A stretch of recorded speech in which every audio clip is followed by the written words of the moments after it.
The Denver Broncos just turned the AFC into a new kind of stress, and the scary part is how fast it happened. One minute people treated them like background noise, the next minute they are holding the West, staring at January like they belong there. Nobody expected this to be the year Denver became the team you do not want to see on your schedule, but here they are.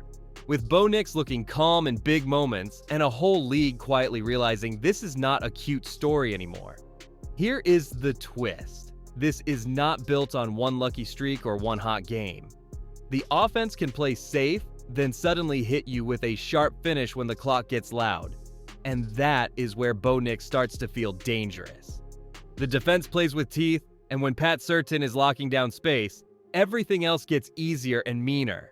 And standing behind it all is Sean Payton, the guy who never acted like this was impossible, even when everyone else laughed at the idea. But do not get too comfortable because the whole thing is sitting on pressure points most people are not talking about yet. A run game that has to win ugly when everyone knows what is coming, and small tackling mistakes that can turn into season-ending moments in one snap. Denver looks like a problem, but the real story is how they climbed out of that old mess and made this feel real. So how did the Denver Broncos go from being a punchline to being a team that can drag the AFC through Mile High in January? But before we get into that, hit that like and subscribe button for more Broncos and all the NFL content. Let's aim for 500 likes on this video. A few seasons ago, the Denver Broncos were stuck in the kind of loop that drains a fan base. New plans, new promises, same ending. Close games slipped, seasons ended early, and the league treated Denver like a team that could not find its way back to the top. What nobody wants to admit is how hard it is to break that cycle once it becomes your label. It sticks to the jersey, it sticks to the building, and it makes every Sunday feel like you are fighting history, not just the opponent. The shift started when the people in charge stopped chasing the loud fix and started chasing the right fit. George Paton stayed patient when impatience was the easy move, and the roster slowly started looking like it belonged together. Courtland Sutton kept showing up through the ugly years and turned into a steady anchor instead of a what-if. Alex Singleton became the heartbeat type, the guy who keeps plays alive on defense and keeps energy from crashing.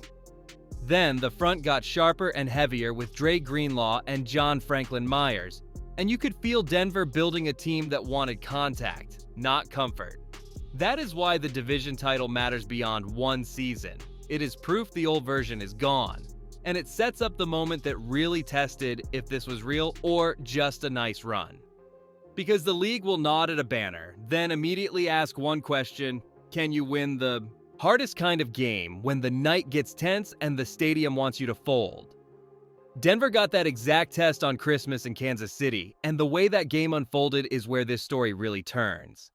The Denver Broncos walked into Arrowhead on a holiday night and made the whole stadium feel uneasy, because this was not supposed to be a tense game for them.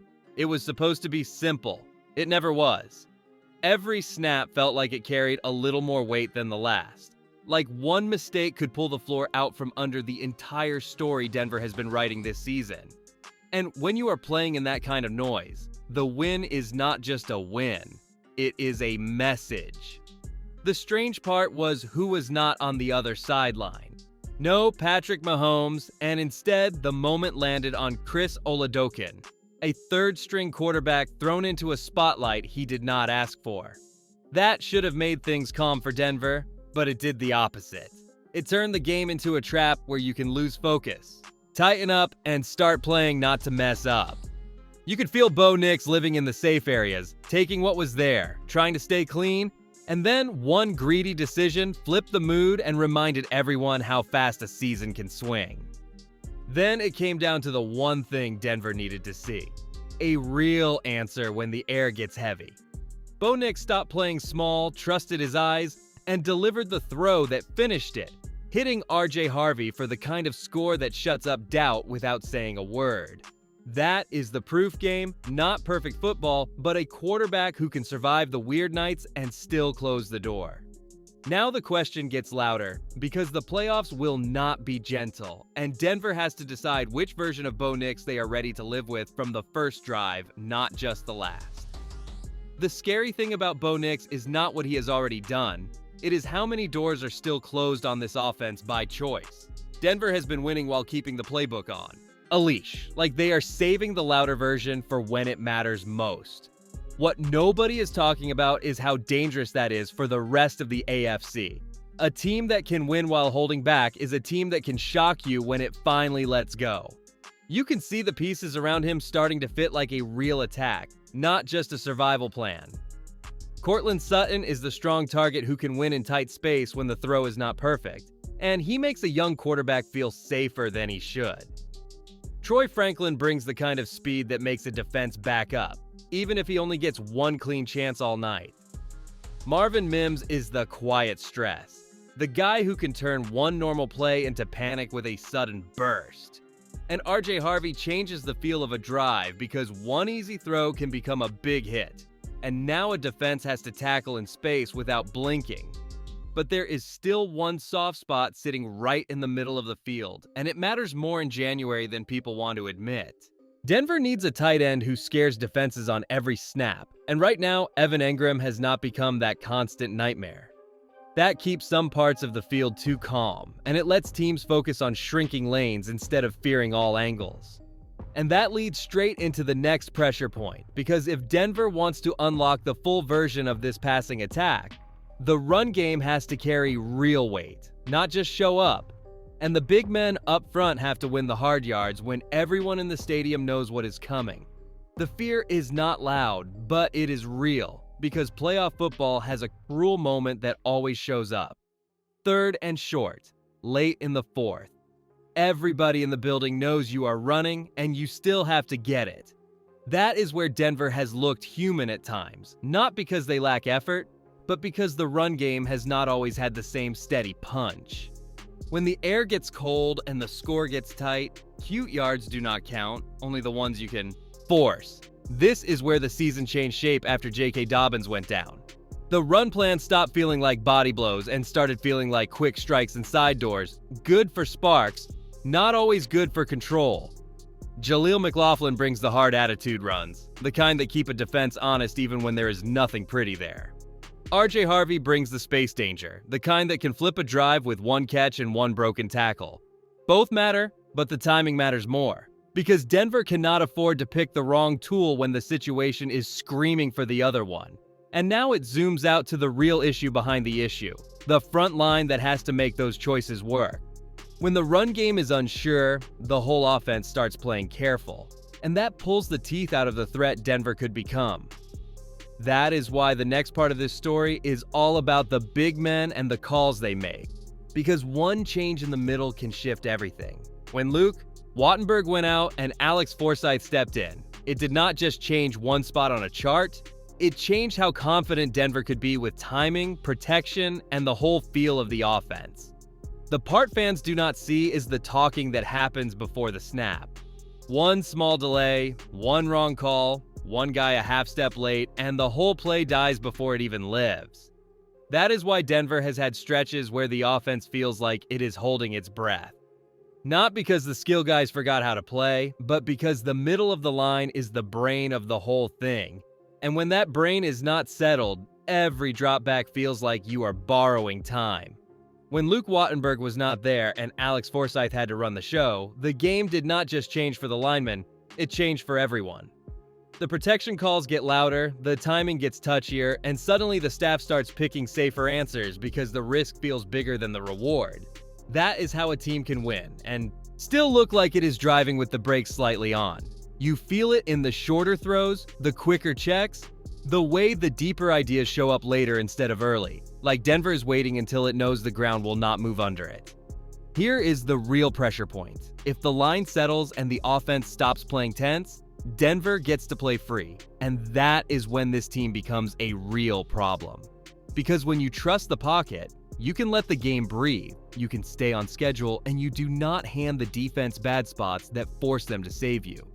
And that is where the story turns next, because the defense is already built to hunt, but January demands something even cleaner, finishing tackles, killing drives fast, and making every opponent feel like there is no air left to find. The Denver Broncos defense does not just stop drives, it steals your comfort.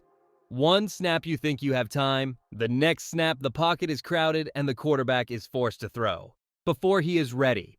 That is what makes this unit feel unfair when it is locked in. Dre Greenlaw and John Franklin Myers bring that fast violence up front, and Alex Singleton cleans up anything that leaks through like he is allergic to missed chances. Then you look outside and see Pat Surtain, and you realize why Denver can call heat without fear, because the back end can survive the stress. But here's the part nobody wants to say out loud. The defense has moments where it lets teams breathe when it should be suffocating. Not because the effort is missing, but because one missed tackle can undo a whole drive of good work.